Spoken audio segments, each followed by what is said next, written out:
and welcome to this week's newsletter. A lot to get through this week because I missed last week. I was away at glorious Bognor Regis at Butlins, and the weather was fantastic down there. As I understand, it was up here. What a beautiful week it was. Okay, so we'll start off with, I've not spoken to any of you since the Open Championship played a couple of weekends ago, where Shane Lowry ended up winning. What a fabulous performance that was. The Saturday afternoon when he shot 63, that was some of the best golf I've ever seen played, yeah. And then on Sunday he held on.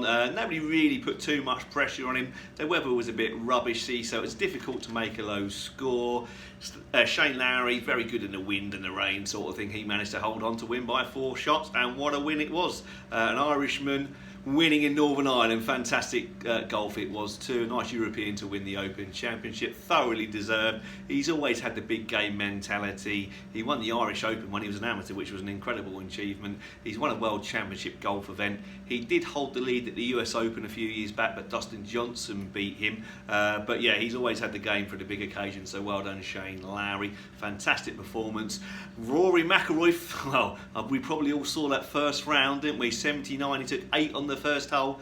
Amazing what pressure can do. I've experienced myself when you go play your home club. Royal Cromer, I played in the Norfolk Open a few years ago, my home club at Royal Cromer. Went there playing really well, thought I was going to do really well, and end up having an absolute disaster. Just tried too hard, put too much pressure on myself. When you want something that badly, it's difficult to play good sport as well. Look at the English football team in years gone by, the golden generation. They wanted it so badly that they just looked like rabbits in the headlights under that pressure. So yeah, mentality was massive. Rory McIlroy obviously just wanted it a bit too bad, and just the pressure got to him. But he came back good last week, although he had a bad final round again, playing against Brooks Koepka. Brooks Koepka won the World Championship of Golf event in St. Louis.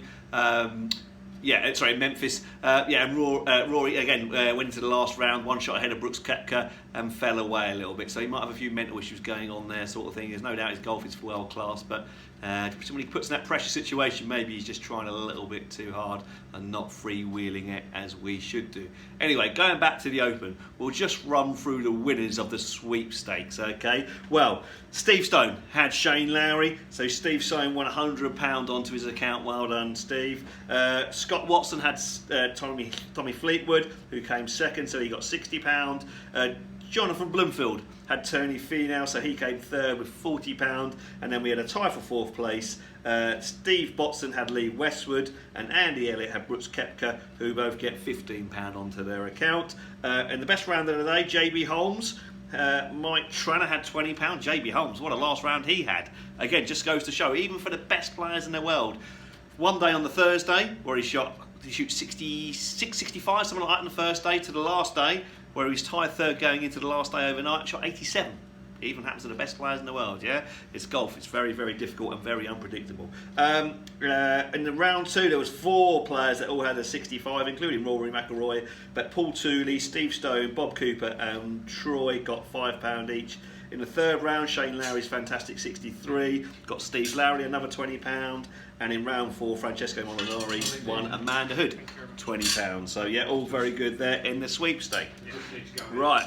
Next up, we'll move on to shop news, and in shop news, the Motor Caddy promotion comes to the end of this month. So if you're looking for a new Motor Caddy trolley, now's the time to come and get it. £50 trade-in. Last orders have to be taken tomorrow, Wednesday the 31st, to get that £50 cashback trade-in. So if you need a trolley, hopefully you get this video tonight and you'll be able to order one tomorrow morning. Last chance, okay? And it's a Motor Caddy offer, so I can't bend that, unfortunately.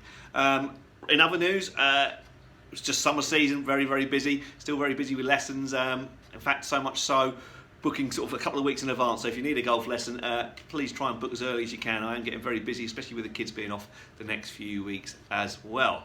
Right, next we'll move on to club competition news, and we'll go back to 2 weeks' time because we didn't do a newsletter last week, so we've got a long way to go back to. And we'll go look back to the Thursday midweek stakes we played on the 18th of July, where Owen Darby won Division 1 with 39 points. Tony Cater, nice return to form for Tony, he won with 41 points, Division 2. Division 3, Brian McKenna won with 38 points. Looks like his putting must have improved after his putting lesson. Well done, Brian, 38 points. Then we'll go to the roll-up Staplefield competition played on the 21st of July, Sunday.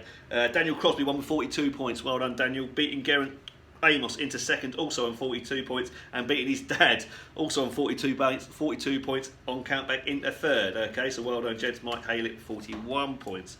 Good scoring that. On the Monday the 22nd, we had a 9-hole roll-up competition where Scott Watson won with 18 points. Well done, Scott. On Thursday the 25th of July, Jim Robinson won with 41 points. Won Division 1 with 41 points. Division 2, Max Carver won with 41 points, beating Nigel Stone on countback. And in Division 3, John Tremaine won with 39 points. Well done, John. Then on Sunday, we had the monthly Staplefield and David Bobbs Trophy, where David Udin, armed with a new Titleist driver, had his driver fitting last week and came out with a new Titleist driver. He put it to good use by getting 40 points. Well done, David. Great stuff, that. Lee Chapman lost on countback in Division 1, also on 41 points. In Division 2, H1, Howard Kellett. Where's that suddenly come from, H? 43 points. Well played, mate. Great score, that. Best score of the day. Well done. And in Division 3, Paul Newbury beat Andy Garrett and Graham Wiley, all with 38 points as well. Interesting enough, Graham Wiley also had a Titleist driver not so long ago as well. They seem to be doing the trick at the moment, Titleist drivers. Right, and that's it in terms of competition news. Oh no, we missed one out, sorry. The mixed competition where Sue and Angus Smith won the Lifeboat Cup a couple of weekends ago. That's a foursomes competition. They won with 38 points. Very good, Sue and Angus, well played. It was the RNLI Cup, the Lifeboat Cup, and they raised £158 for the RNLI. So, this week's tip of the week. So, despite the scoring being really good out on the golf course, 42 points to win a competition, net 66s to win competitions, so scoring is still really good. If you play well, you get rewarded with good scores, don't you? Yeah. There's still a few grumbles about the rough, okay? And yes, the rough is very, very thick out there, but guess what? You don't have to hit it in there. And to be honest, when you hit driver on every hole, you will hit it in the rough quite a lot, because if I did that, I would also be hitting it in the rough an awful lot as well, but I don't. I use course strategy, yeah? Quite often of the time, I'm using my 2-iron, 3-iron, 4-iron, 3-wood off the tee just to make sure I stay on the fairway. So think about your strategy, yeah? If the hole is 300 yards long or 320 yards long, you don't have to go with driver. You can go 7-iron, 7-iron, couldn't you, yeah? Or if it's 430 yards long, you could go 7-iron, 7-iron, 7-iron, yeah? You don't have to hit driver on every tee, okay? Think about your strategy. If you're an 18 handicap, you've only got to get to the par 4 greens in 3 shots, leave yourself 2 putts, you've walked off with your 5, okay? So think about your handicap, think about playing to your handicaps, okay? And make sure you don't always hit driver. If I hit driver, I'll be in the rough all over the place, okay? So think about that strategy. Think about hitting irons off a tee. Even a 7-iron will do you sometimes, okay? Yeah. And when it goes wrong with the driver, it goes further out of play, doesn't it? Yeah. So 7-iron going wrong gets to about there. 3-iron going wrong goes there. Driver, you're way out there, aren't you? So that's the other reason as well. If you make a bad swing, you'll hit it a lot straighter with a bad swing 7-iron and a bad swing driver. Okay, so yeah, really think about that strategy. Plus the fact, when you hit a bad shot, think about where the ball is going in the rough. I see a lot of people hit the bad shot, turn away and discuss, and not watch where the ball goes. Yeah, if it's going into the rough, that's the one time you really need to look to see where it's going. When I've played in my Captain Pro matches, the last 4 or 5 matches we've played, I think we've only lost 1 golf ball between us. And that's not because we've not hit it in the rough, we have, but because we are watching where the golf ball is going and where it's finishing up and getting a reference point in something in the background to keep an eye on, so as when you're walking up to it, you know where it is, okay? And generally, when it goes in the rough, on the right hand side certainly, it'll go a lot shorter than normal, yeah? When it goes right, when we miss the ball to the right, it goes short and right for a right-hander, so it'll be a bit further back than you probably think.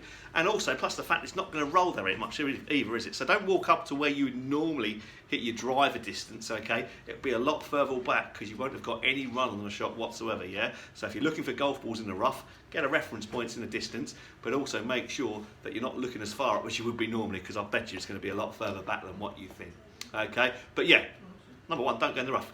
Think strategy. Okay, finally on to fixtures for the next 7 days. Today's Tuesday.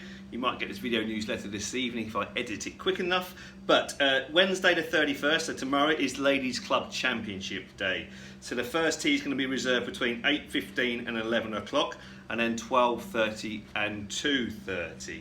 On Thursday, we've got the normal men's midweek staple going on, as per normal, and then Friday, we've got the NSPGA are here again between 1 and 3. Then Saturday, we've got a big Saturday and Sunday, it's Captain's Weekend. So Saturday afternoon, we've got a big Texas Scramble, shotgun start at 1 o'clock. So the golf course will be closed from 1 o'clock to all play. So you need to get out there nice and early to get around before 1 o'clock. That's Saturday afternoon. Sunday, the golf course is closed all day for Captain's Day, Howard's Day. It's a men's medal competition or men's statement competition in the morning, followed by a mixed greensons in the afternoon. So the golf course will be closed all day. Monday the 5th, the Ladies Stern team have got a the Ladies Stern Trophy. It's on neutral ground. We've got Royal Wellington and Aldeburgh here teeing off at 9:30 and then 1:30. Tuesday we've got under 18s East Anglian practice rounds going out between 1 and 2. And then next Wednesday, the 7th, we've got the East under 18s Anglian League Juniors, so a big inter-county competition for the juniors, going out between 8:30 and 9:30, and then 1:15 and 2:30. Right, okay, that's everything for this week. Thanks very much for watching, and I'll see you all soon. Bye-bye.